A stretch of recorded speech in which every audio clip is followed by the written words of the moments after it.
I met the Prime Minister of Britain at a conference in Davos in Switzerland. And we had a side meeting, and I mentioned to him the problem that I have and that I want to go and discuss so that he can go and first prepare himself with his people.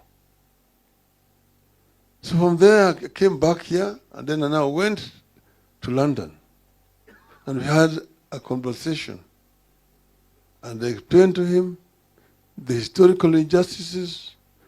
I had a memorandum that I had prepared, which we had forwarded in advance. And he agreed that he would try an out-of-court settlement. Negotiated it in the cabinet. They went to Parliament. And so the British Parliament approved the motion. And also an apology. So they agreed on out-of-court settlement, which is a token. They also agreed to come and put up that monument at Uhuru Park. I was there when we were breaking ground with the British High Commissioner for the construction, okay, of that monument. But that, of course, is not enough.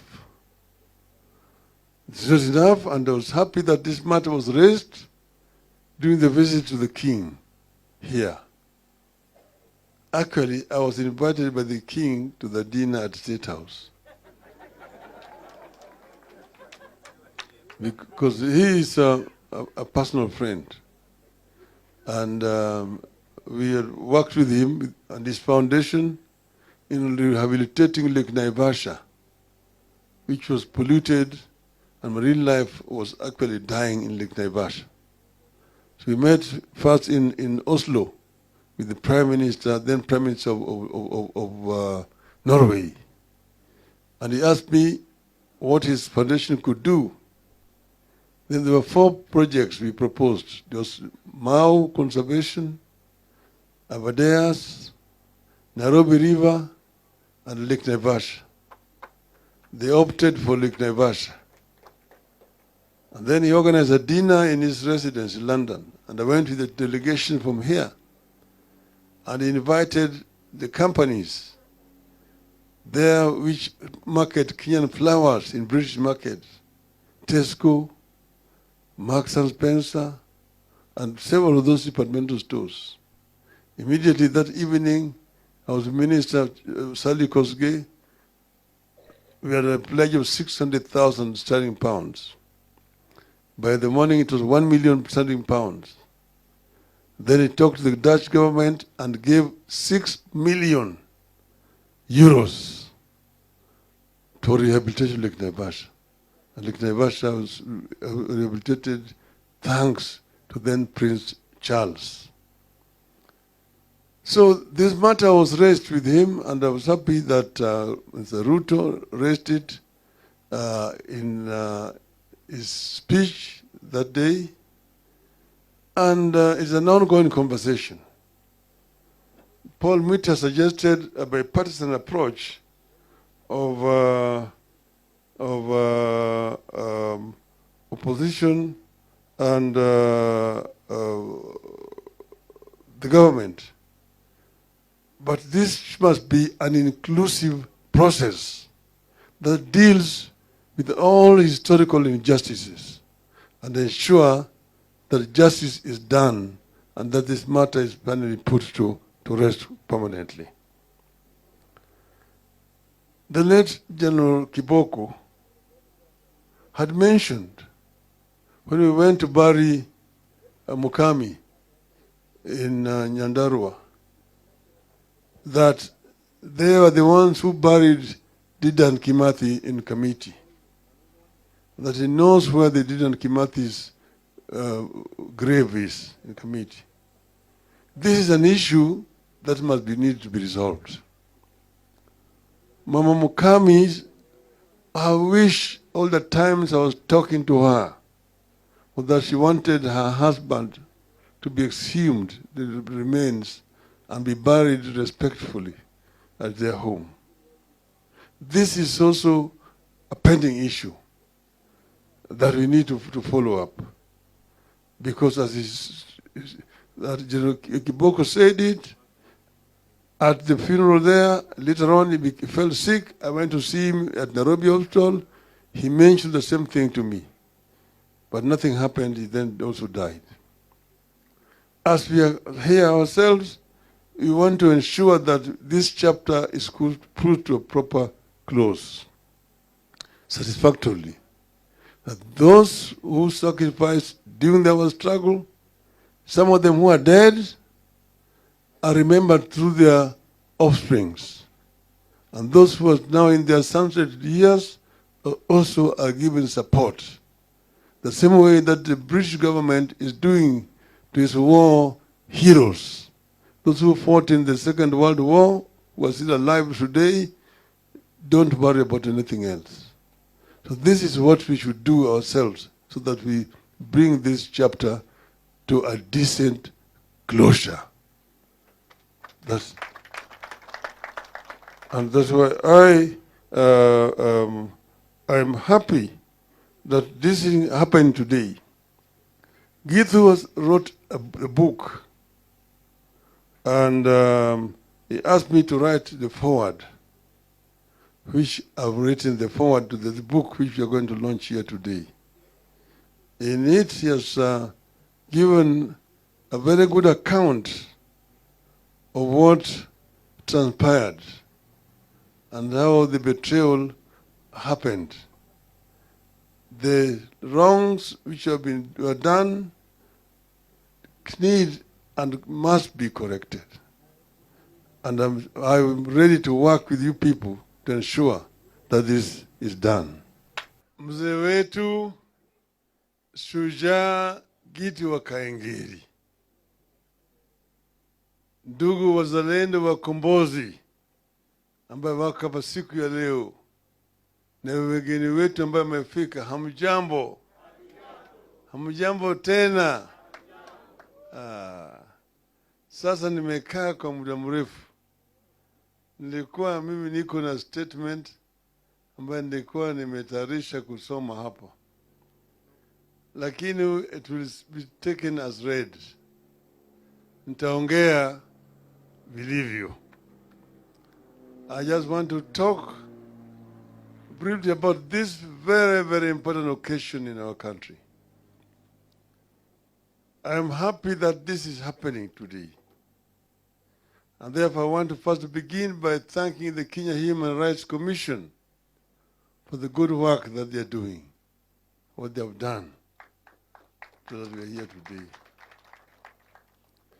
Sasa, ningependa kufupi kwanza tuseme kwa nini yale yalifanyika, ambayo yalifanyika. What happened? Mnajua kwanza wabeberu walikaa kule Ulaya kwa inaitwa Berlin Conference to partition Africa. There was no African who was represented at that meeting. Walikaa tu wao wenyewe wakachora. Wewe Mwingereza utachukua hapa, Mfaransa utachukua hapa, Belgiji utachukua hapa, Mreno hapa, namna hiyo. African was partitioned in Berlin in 1884. Then they came now to take possession. Waingereza wakaja upande hii ya East Africa. They did not come to develop Kenya. They came to colonize and to exploit. So what they did, the first thing they started by building a railway line. Hii railway iliitwa Kenya-Uganda Railway. Ilijenga kutoka Mombasa ikafika Kisumu. Kwa sababu gani? Ilipofika Kisumu ilikuwa tayari imeshafika Uganda. Kisumu was the capital of Eastern province of Uganda. Uganda ilikuwa inakuja mpaka Nakuru. Mpaka hiyo. This was called the East African Territory, and they was just for them here to come and do hunting for elephant tusks na kadhalika. It was 1904 that they formalized the colony. Sasa kukawa na gavana ambaye anaitwa Sir Charles Eliot. Then mbeberu mmoja alikuja akatoka huko Ulaya, alikuwa anaitwa Hugh Cholmondeley. Baadaye akaitwa bwana Lord Delamere. He came on a horseback through Somalia, akapita pale mlima Kenya, akaona mlima Kenya, baada akaingia pale Laikipia, akiteremka, akaenda pale inaitwa Thompson Falls, Nyahururu, akaingia bonde la Ufa, akapita pale Nakuru, Njoro, Molo, mpaka kule Eldoret, akaenda mpaka mlima Elgon. Akaona nchi ambayo ni mzuri sana, ina rotuba mingi sana. Akarudi hapo kwa mkutano na bwana governor. Sasa mkutano hiyo na governor akamwambia ati nyinyi mmejenga reli. You built a railway line all the way from Mombasa to Kisumu. It was called in the House of Commons the Lunatic Express. A railway line from nowhere to nowhere. What it will carry, nobody knows. So kasema, hii gari itakuwa natoka Mombasa, imebeba shehena mpaka kule Kisumu, mpaka Uganda, lakini kirudi tukuwa narudi tupu. Manake kulikuwa hakuna mali na beba. Lakini mkianza kufanya farming, ukulima katika hii nchi hii ambayo kuna rotuba mingi za namna hii, hiyo reli inaweza kufanya kazi. Mimi niko tayari kwenda Ulaya kuleta wakulima. Waje hapa wakulima. Garantini ya kwamba kila mmoja nimeleta atapewa ekari ya 10,000 bure. Pili, atapewa wale watu wa kufanya kazi kwa shamba yake hiyo vile bure. Gavana akakubali. Wakaandika mkataba na Delamere, aende alete wakulima. Akaenda Ulaya. Alipoenda kule Ulaya, akaaddress town hall meetings. London, Manchester, Birmingham, Liverpool. Anaambia watu kule Africa, we have got a land that is flowing with milk and honey. Canaan. Na kila mmoja ambaye atakuja atapewa ekari 10,000 bure na wafanyikazi kufanya kazi kwa shamba yake. Lakini wakati hiyo story ya Afrika kule Ulaya ilikuwa mbaya sana. Watu walikuwa wanaogopa Afrika. Afrika atiko kule kuna mbu, kuna malaria, kuna bilharzia, kuna nyoka na wild natives.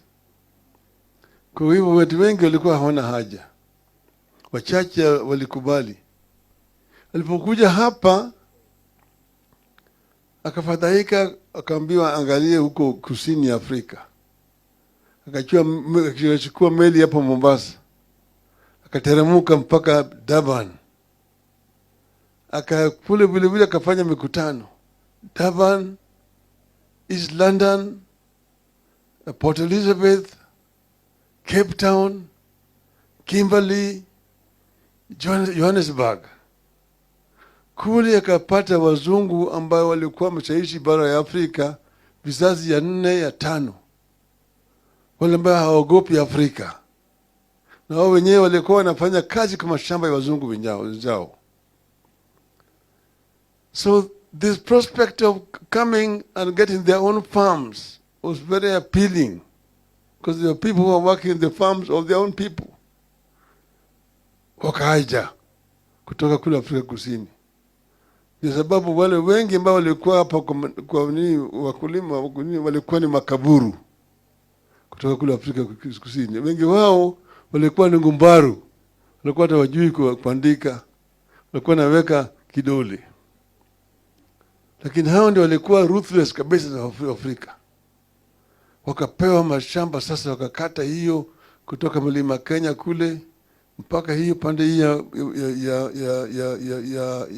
ya katikati hapa hii na Meru na Embu hapa kuingia bonde la Ufa mpaka kule pande ya Kitale.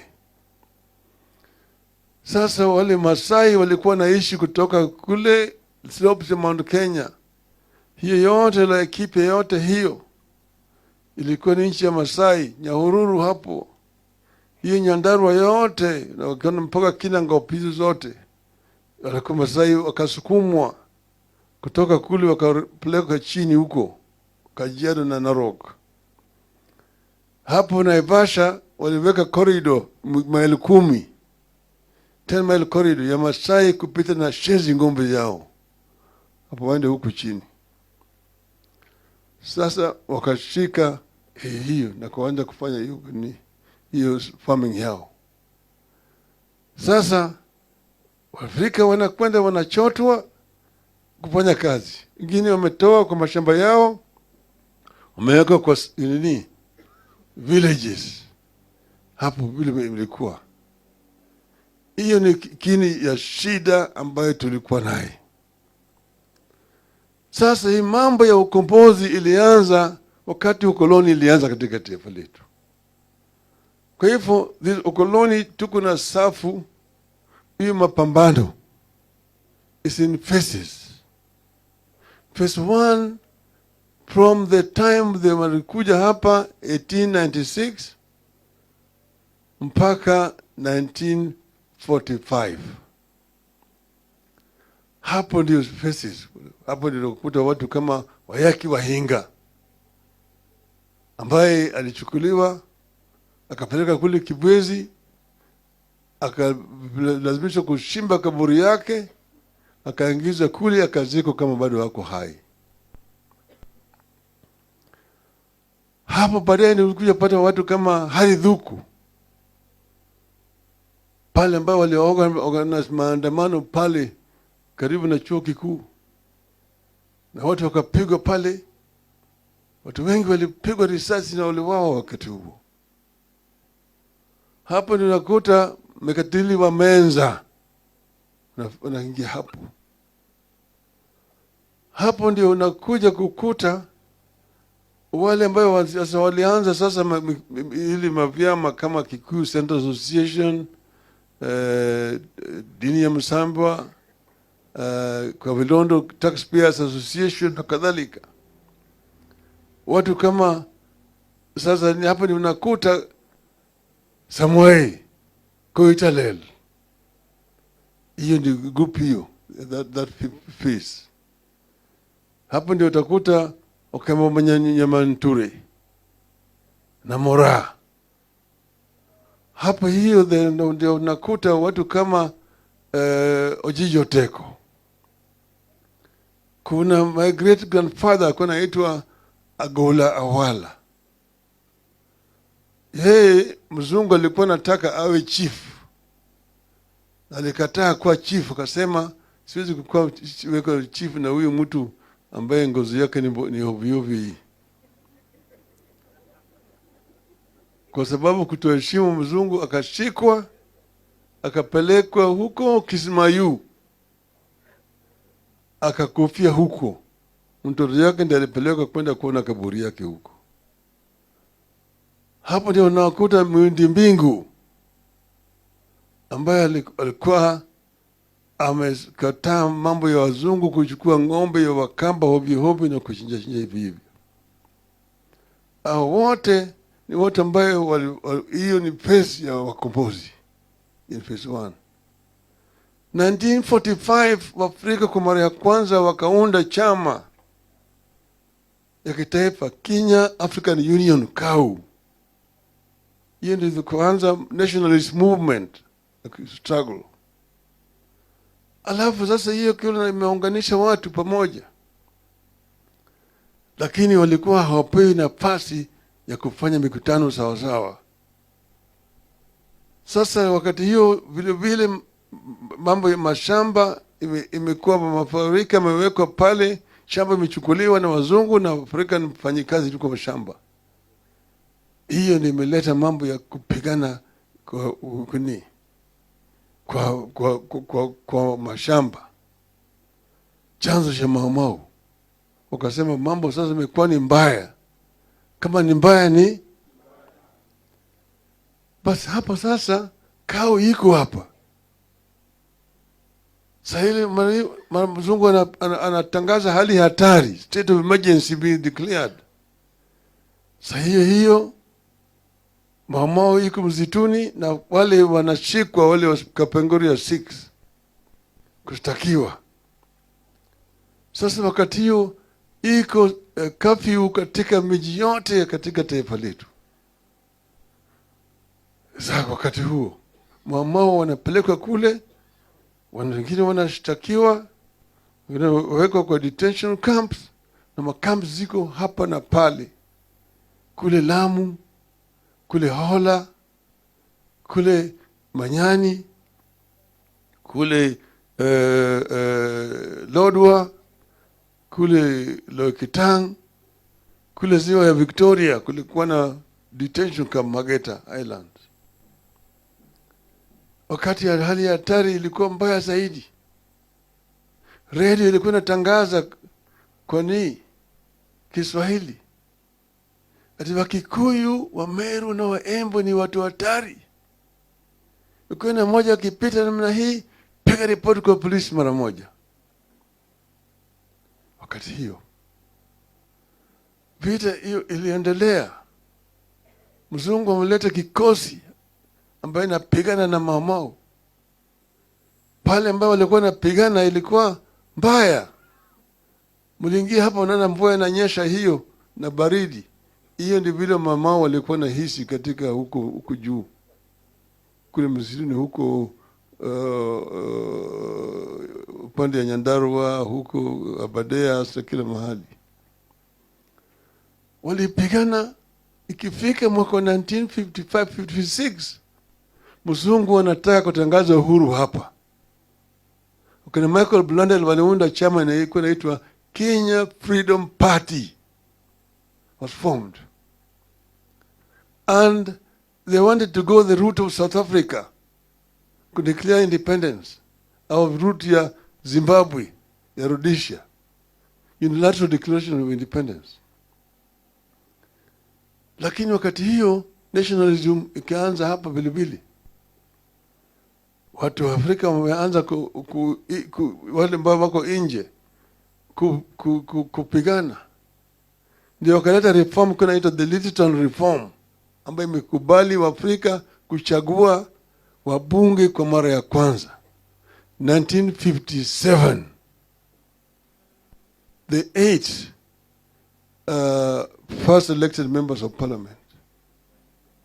Sasa iko safu hiyo, walipoenda kwa bunge, wakaenda kwa bunge na kaanza kupigania haki ya Waafrika.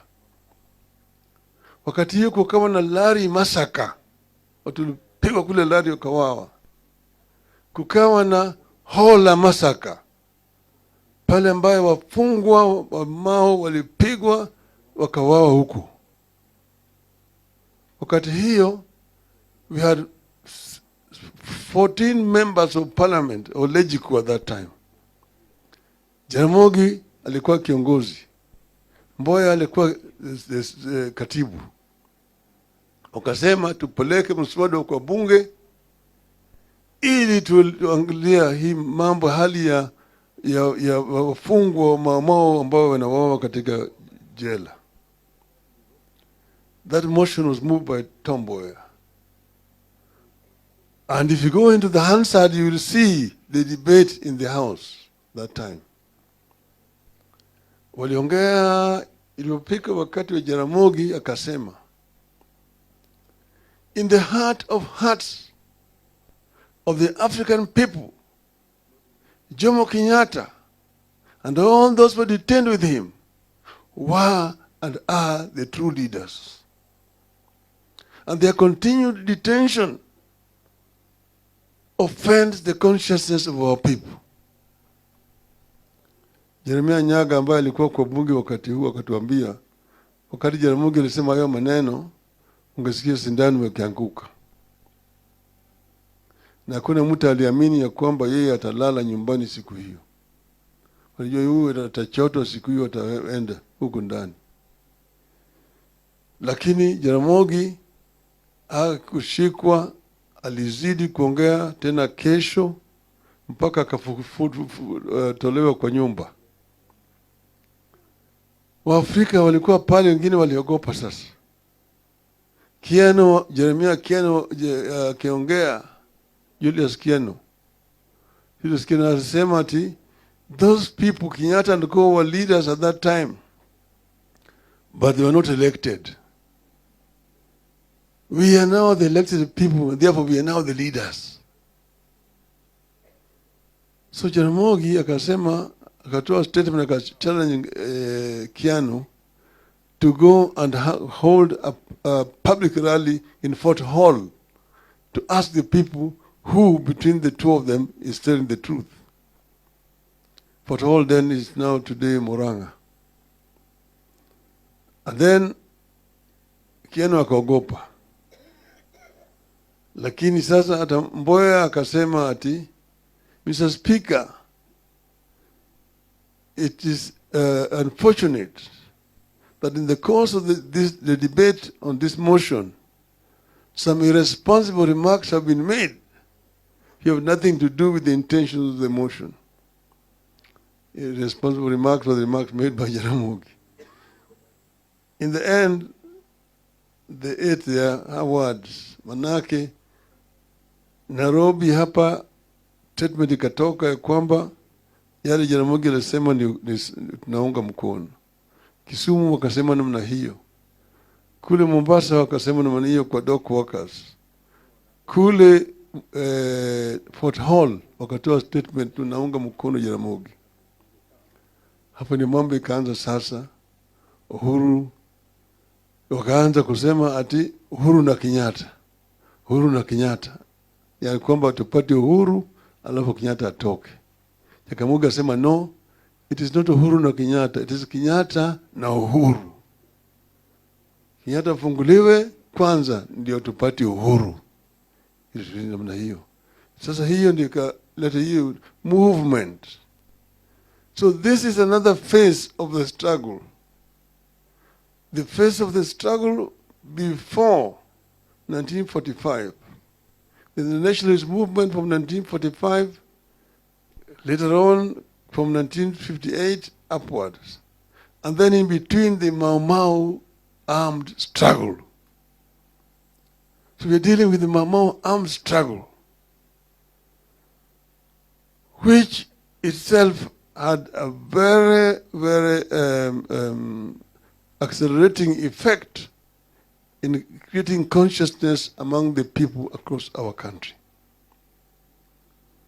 Because from Mzungu, you are not a Kikuyu, you are not a Muluhya, or Jaluo, or Mkamba, you are just a bloody African. Kafia, very bloody African. So Waafrika wakaungana pamoja. Kwanza Mau Mau,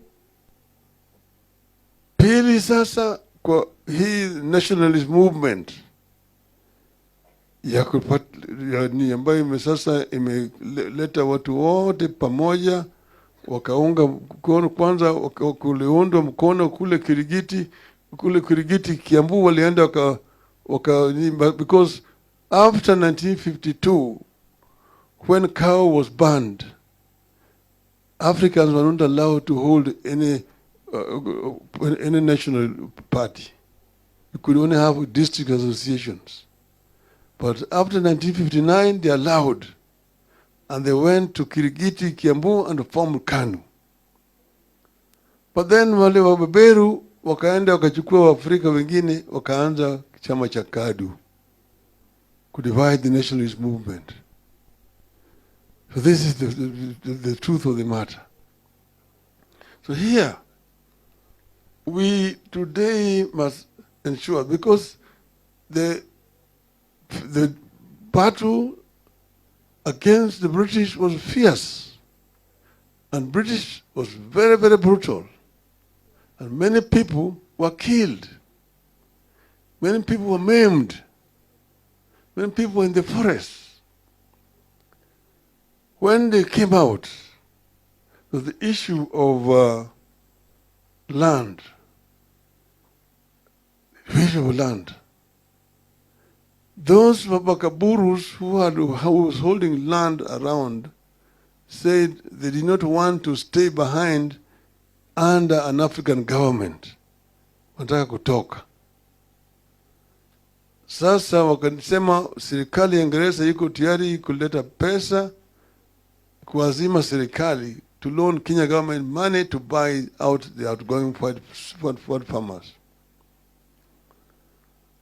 Now, what the conditions which are tied to that loan which was coming was such that the Mau-Maus who are coming from the detention camps could not satisfy the conditions.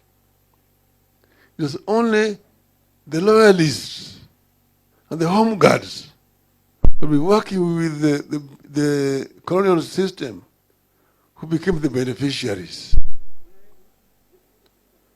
And that is what Jaramogi has recorded in Note to Uhuru. That those who sacrificed for the independence of the country were betrayed. They were completely neglected. They did not get what they were fighting for. Those who were working with the British, the home guards, and the loyalists became the beneficiaries. Hence, not yet Uhuru. So, Mzee Gitu Wakaingeri is a great nationalist. I've known Gitu Wakaingeri since I was a young boy.